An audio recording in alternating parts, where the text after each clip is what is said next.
Item ಯಾವುದೇ ಇರಲಿ try ಮಾಡಿ ಆಚಿ ಚಿಕನ್ ಮಸಾಲಾ. ಪಂಚ ಗ್ಯಾರಂಟಿಗಳು ಪಂಚರ್ ಆಗಿವೆ ಅಂತ ಹೇಳಿ ಬಿಜೆಪಿ ರಾಜ್ಯಾಧ್ಯಕ್ಷ ವಿಜಯೇಂದ್ರ ಕಾಂಗ್ರೆಸ್ ಸಾಧನಾ ಸಮಾವೇಶದ ವಿಚಾರಕ್ಕೆ ವ್ಯಂಗ್ಯವಾಡಿದ್ದಾರೆ. ಅಲ್ಲದೆ ಕಾಂಗ್ರೆಸ್ ಸರ್ಕಾರದಲ್ಲಿ ಕಾಯುವುದೇ ಕೈಲಾಸ ಎಂಬಂತಾಗಿದೆ. ಸಿಎಂ ಸಾವಿರ ಸುಳ್ಳು ಹೇಳಿ ಅಧಿಕಾರವನ್ನ ನಡೆಸ್ತಾ ಇದ್ದಾರೆ ಅಂತ ಸಿದ್ದರಾಮಯ್ಯ ವಿರುದ್ಧ ಬಿವೈ ವಿಜಯೇಂದ್ರ ವಾಗ್ದಾಳಿ ನಡೆಸಿದ್ದಾರೆ. ಜೊತೆಗೆ ಸಾವಿರ ದಿನ ಸಾವಿರ ಸಮಸ್ಯೆ ಪೋಸ್ಟರ್ ಹಿಡಿದು ಆಕ್ರೋಶವನ್ನ ಕೂಡ ವ್ಯಕ್ತಪಡಿಸಿದ್ದಾರೆ. ಸರ್ಕಾರದ ಪಂಚ ಗ್ಯಾರಂಟಿಗಳು ಈಗಾಗಲೇ ಪಂಚರ್ ಆಗಿವೆ ಅಂತ ಹೇಳಿ ಬಿವೈ ವಿಜಯೇಂದ್ರ ಸಾಕಷ್ಟು ಆಕ್ರೋಶವನ್ನ ವ್ಯಕ್ತಪಡಿಸಿದ್ದಾರೆ. ಕಾಂಗ್ರೆಸ್ ಸರ್ಕಾರ ಈಗಾಗಲೇ 1000 ದಿನದಲ್ಲಿ 1000 ಸುಳ್ಳು ಹೇಳಿದೆ. ಬೆಂಗಳೂರಿನಲ್ಲಿ ಬಿವೈ ವಿಜಯೇಂದ್ರ ಅವರು ಆಕ್ರೋಶವನ್ನ ವ್ಯಕ್ತಪಡಿಸಿದ್ದಾರೆ. ಏನ್ ಮಾತನಾಡಿದ್ದಾರೆ ಬನ್ನಿ ನೋಡ್ಕೊಂಡ್ ಬರೋಣ. ರಾಜ್ಯದಲ್ಲಿ ಇವತ್ತು ಸಾಕಷ್ಟು ಸುಧಾರಣೆಗಳನ್ನ ತಂದುಬಿಟ್ಟಿದೆ.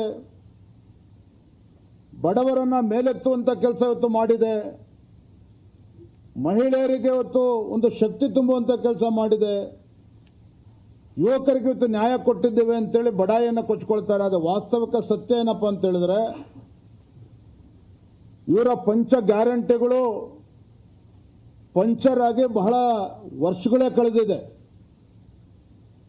ದೇವರಾಜ ಅರಸರವರ ದಾಖಲೆಯನ್ನು ಕೂಡ ಮುರಿದಿರುವಂತಹ ಸನ್ಮಾನ್ಯ ಮುಖ್ಯಮಂತ್ರಿ ಸಿದ್ದರಾಮಯ್ಯನವರು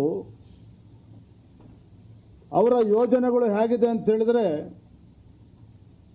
ನರೇಂದ್ರ ಮೋದಿಜಿಯವರು ಬಸವಣ್ಣನವರ ಕಾಯಕವೇ ಕೈಲಾಸ ಅಂತ ಹೇಳಿದ್ರೆ ಅದನ್ನ ಪಾಲನೆ ಮಾಡ್ತಾ ಇದ್ರೆ, ಮುಖ್ಯಮಂತ್ರಿ ಸಿದ್ದರಾಮಯ್ಯನವರು ರಾಜ್ಯದ ಜನರಿಗೆ ಕಾಯುವುದೇ ಕೈಲಾಸ ಅನ್ನೋ ರೀತಿಯಲ್ಲಿ ಸತಾಯಿಸ್ತಾ ಇರುವಂಥದ್ದು ಕೂಡ ನಾವು ನೋಡ್ತಾ ಇದ್ದೇವೆ. 1000 ಸುಳ್ಳುಗಳನ್ನು ಹೇಳಿಕೊಂಡು ರಾಜ್ಯದ ಜನರಿಗೆ ಕಣ್ಣಿಗೆ ಮಣ್ಣನ್ನೇ ಎರಚಿ ಭ್ರಷ್ಟಾಚಾರವನ್ನು ಮಾಡ್ತಾ ಕಾಂಗ್ರೆಸ್ ಪಕ್ಷದ ಹೈಕಮಾಂಡ್ ಇವತ್ತು ಕರ್ನಾಟಕವನ್ನ ಅಡ ಇಟ್ಟಿದ್ದಾರೆ ಅಂತ ಹೇಳೋದಕ್ಕೆ ನಾನು ಬಯಸ್ತೇನೆ.